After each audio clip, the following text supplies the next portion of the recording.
Yo, balik lagi sama gue di channel Valentin dan salam profit. Oke guys, jadi pada kesempatan kali ini di hari Minggu ya, jadi gue akan mengupdate lagi untuk Bitcoin dan outlooknya terkini seperti apa. Dan juga pengen ngucapin selamat hari Minggu, selamat berakhir pekan buat teman-teman sekalian. Besok itu udah pada mulai kerja lagi, semangat baru lagi ya. Selesai liburan yang lumayan ya sedikit panjang lah ya. Ya semangat baru lagi lah teman-teman ya untuk memulai bekerja lagi gitu ya. Jadi hari ini memang kita bisa lihat terus mengalami pelemahan ya dari market kriptonya, karena memang berita ini sudah tersebar cukup luas juga ya, karena memang tanggal 9 itu ada info juga kalau misalkan si Putin ya, Rusia ini bakalan jor-joran, bakalan deklarasiin perang besar-besaran lah ya, dan lain sebagainya, bakalan memicu atau memulai perang dunia ketiga lah dan lain sebagainya gitu kan. Cuman memang kan sifatnya belum pasti apakah benar-benar nih ya si Putin bakalan mengannounce seperti itu atau malah ya udah itu cuman isu-isu aja gitu ya. Jadi memang patut ditunggu ini besok tanggal 9. Nah, memang di balik tanggal 9 Mei ini ada yang cukup menarik juga, teman-teman ya, untuk si negara Rusia ini sendiri ya. Karena memang tanggal 9 Mei dikenal sebagai Victory Day atau hari kemenangan di Rusia, memperingati kekalahan negara itu dari Nazi pada tahun 1945, teman-teman ya. Kemudian hari itu ditandai dengan parade militer di Moskow dan para pemimpin Rusia berdiri di makam Vladimir Lenin di Lapangan Merah untuk mengamatinya ya. Jadi memang tanggal 9 Mei ini juga ada makna tersendiri untuk si negara Rusia ya. Di samping dengan isunya kalau misalkan tanggal 9 besok itu akan dideklarasikan perang dan lain sebagainya. Jadi ya kita memang selalu harus bersiap dengan skenario terburuk, tapi semoga bisa diselesaikan dengan perdamaian ya, nggak usah jadi perang dan lain sebagainya lah. Kurang lebih seperti itulah harapannya. Kalau misalkan dari saya pribadi sih seperti itu, nggak usah perang-perang lah ya, karena memang sekarang ini kondisinya udah rumit, ruwet, kemudian serba sulit gitu kan. Nggak usah ditambahin perang lagi, wah ini bisa makin parah lagi lah kondisinya gitu, perekonomian lah dan lain sebagainya gitu kan. Nanti makin banyak lagi orang yang nganggur, kesulitan dan lain sebagainya gitu ya. Jadi semoga ya bisa lewat jalur damai lah ya. Jadi ini sekilas ngebahas tanggal 9 besok ya. Kemudian ini untuk secara teknikal kita awali dengan USDT dominance time frame 4 jamnya. Memang kemarin ini sudah saya infokan di video kemarin ya, terbentuk seperti triangle pattern, and then dia mampu break ya dari si trend resistennya ke bagian atas, tapi dia nggak breakdown ya. Kemudian yang menariknya, dia ini kan tadi sempat nge-spike sampai 5,27%. Nah, itu adalah highest point dia tertingginya di 24 Januari 2022 nih.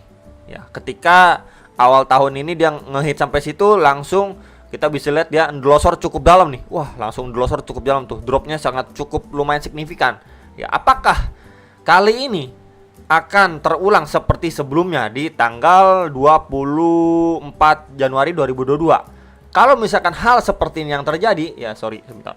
Kalau seperti hal seperti ini yang terjadi, berarti kita akan melihat untuk si USDT dominance ini ya pastinya drop, teman-teman ya, drop ke kisaran 3,9% ke 4% ya. Berarti kita akan melihat untuk si Bitcoin itu rebound lumayan signifikan. Kalau kejadiannya seperti sebelumnya ini.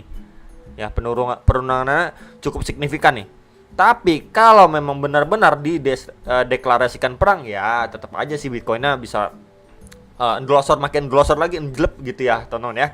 Jadi bisa diperhatikan sekali lagi, ini adalah area krusial dari segi teknikalnya untuk si USDT dominance-nya ya, karena ini di highest point Januari 2022 dia drop lumayan dalam nih ya sampai 3,85%, dan sekarang ini lagi ngetes kembali area situ ya.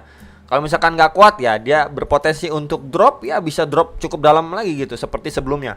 Ya berarti cukup baik lah untuk Bitcoinnya atau pasar kripto. Oke.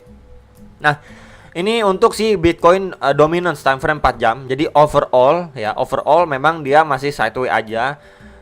Terhitung sideway-nya itu di range area sini ya. Ini bagian support bawahnya nih ya. Di loss point-nya ini di sekitar 41,64%, dan di bagian atasnya ini di sekitar range 41,9%-an lah. Jadi memang dia masih sideways aja di range ini, teman-teman.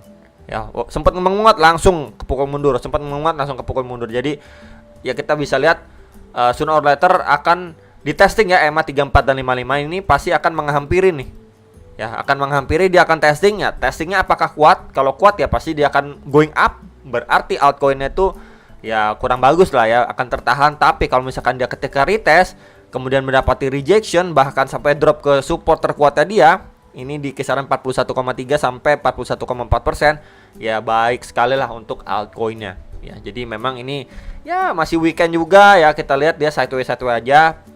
Ya, besok lah mungkin baru ada reaksi, kita lihat ya teman-teman. Next ini adalah Bitcoin time frame daily yang sempat saya infokan ke teman-teman sekalian ya. Dia ini udah 1 2 3 4 bearish candle, belum adanya tanda-tanda pembalikan arah atau reversal, karena memang mungkin orang-orang ini takut ya dengan tanggal 9 Mei ini. Ya, ada juga sih yang kemarin komen, "Saya lebih takut mulai bekerja ya. Belum siap untuk bekerja lagi, masih pengen liburan dan lain sebagainya." Ya, itu jokes aja ya teman-teman ya. Cuman kalau misalkan kita lihat nih, ini penurunannya sudah mulai terasa ya. Market ini udah benar-benar istilahnya orang buang barang, takutnya bener-bener deklarasi perang. Wah, ini bisa rontok gitu ya. Cuman memang di sininya masih ada potensi untuk dia rebound ya, at least nyentuh di kisaran box warna merah ini ya. Ini di kisaran 32.900-an sampai 34.300 dolar ya, karena itu adalah support atau tahanan kuat yang terakhir kali disentuh ini 24 Januari dan 24 Februari 2022. Jadi memang masih ada kemungkinan ya, masih ada kemungkinan ketika nih lanjut drop ini pembahasan kemarin adanya reversal. Ya, ini bisa terjadi kalau memang besok tanggal 9 ya udah nggak jadi perang gitu kan, good news bertebaran ya, bisa aja hal seperti ini terjadi. Ketika memang hal seperti ini terjadi, masih bisa dipergunakan adalah area trendline atau garis warna hijau ini sebagai resisten ya. Ketika dia drop ya menjadi di flip menjadi resisten. Plus juga soon or later EMA 34 dan 55 secara daily time frame akan menghampiri juga range area ini. Jadi bisa diperhatikan terlebih dahulu, ataupun saya akan tandain ya di rectanglein aja di sini. Nah, ini adanya confluence of resistance ya, yang sebelumnya menjadi support itu di sekitar 37.300 sampai 38.000 dolar. Jadi area itu adalah area yang cukup krusial untuk si Bitcoin ketika memang dia adanya rebound atau pembalikan arah. Untuk jangka pendeknya kita bisa lihat untuk area resisten ini yang sangat krusial. Ya, cuman kalau memang market nggak mampu rebound sampai sana, terus bad news masih bertebaran dan lain sebagainya, bisa aja malah market ini ditekan lagi sampai ke kisaran 28.000 sampai 30.000 dolar gitu ya. Kalau memang fear-nya masih besar ya, bad news-nya masih banyak. Plus juga di area zona warna merah ini nggak adanya demand yang nahan. Ya, istilahnya nggak ada yang nahan penurunannya si Bitcoin, nggak ada yang serok bawah. Ya, bisa aja dia tertekan lanjut lagi sampai box warna hijau ini. Ya, ini sekitaran 28 sampai 30 ribuan dolar. Ini bisa sekali. Jadi memang kita selalu harus prepare for the worst ya. Jadi ini untuk secara outlook daily time frame-nya. Oke. Nah, dari segi RSI juga memang dia sekarang udah di level 33, sekitar level itu ya. Memang pergerakannya cenderung akan melemah. Tinggal kita lihat aja untuk reaksi besoknya. Ya. Kalau misalkan dari RSI-nya udah mampu break area 50, biasanya pergerakannya masih bisa cenderung untuk mengalami penguatan. Tapi kalau misalkan di bawah level 50, biasanya dia akan berangsur mengalami pelemahan masih gitu, teman-teman ya. Next, inilah time frame 1 jamnya, kemarin sudah saya sampaikan. Ini terbentuk seperti sebuah channel time frame 1 jam dari si Bitcoinnya ya. Walaupun dia sempat break ataupun close di atas trendline resisten ini, tapi yang menariknya nggak adanya sorongan yang cukup kuat. Tuh yang pertama. Lalu kedua, ini kita bisa lihat ya, walaupun dia mampu breakout, ya dia retest, ya dia going up lagi, kemudian dia retest lagi langsung dihantam ya. Di sini adanya proses sideway juga, cuman sideway-nya itu cenderung mengalami pelemahan juga. Kita bisa lihat di sini ya. Ini dia ya bisa dikategorikan sideway juga, di range-nya itu doang, tapi mengalami pelemahan, bukan sideway yang seperti ini, teman-teman. Bukan sideway yang seperti ini nih. Ya, bukan. Tapi dia malah sideway yang cenderung terus mengalami pelemahan nih. Ya, jadi hal seperti ini sebenarnya benar-benar kurang baik lah untuk dari pergerakannya.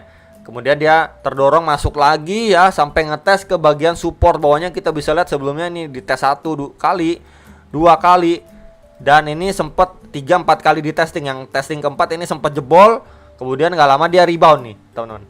Ya, jadi kalau misalkan untuk jangka pendeknya masih bisa diperhatikan untuk trendline resisten ini ya.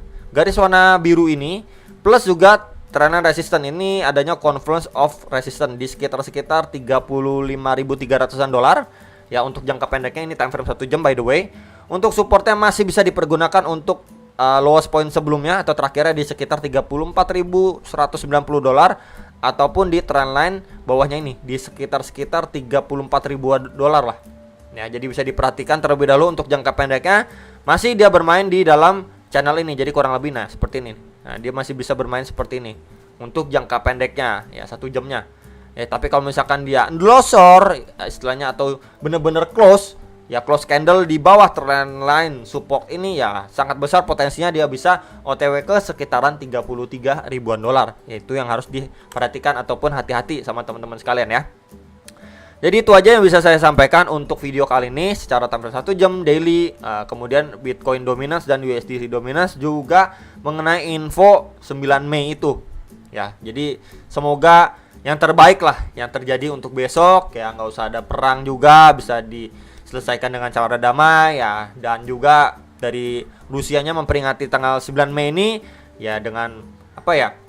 Parade atau apa yang normal-normal aja lah, dan sesegera mungkin perang antara Rusia dengan Ukraina ini selesai gitu ya, nggak usah diperpanjang lagi gitu ya, karena hanya akan menimbulkan kesengsaraan gitu teman-teman ya, korban jiwa dan lain sebagainya.